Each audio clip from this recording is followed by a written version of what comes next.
Man atrodo, yra dvi skirtingos situacijos, kuriomis gali atsirast poreikis kreiptis į korepetitus, tai ir savo turbūt reikia suformuluoti, ko jūs norit iš tikrųjų.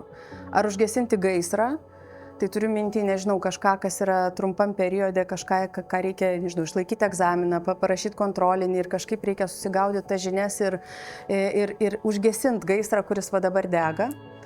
Ir yra kitas būdas tiesiog gilinti žinias, tam, kad iš tikrųjų išmanytum mokymosi dalyką ir tam, kad galėtum pradėti jame nardyti. Tai čia jūsų valia, manau, kad labai dažnai, bent jau mūsų atveju tai tikrai tai buvo, vienas poreikis peraugo į kitą poreikį. Tas pirmas poreikis užgesinti gaisrą ir užpildyti spragas tam, kad tiesiog mokinys normaliai jaustųsi pamokose ir suprastų, kas vyksta šiandieną. Bet sekanti stotelė yra tiesiog padaryti viską, kad tų spragų ir neatsirastų.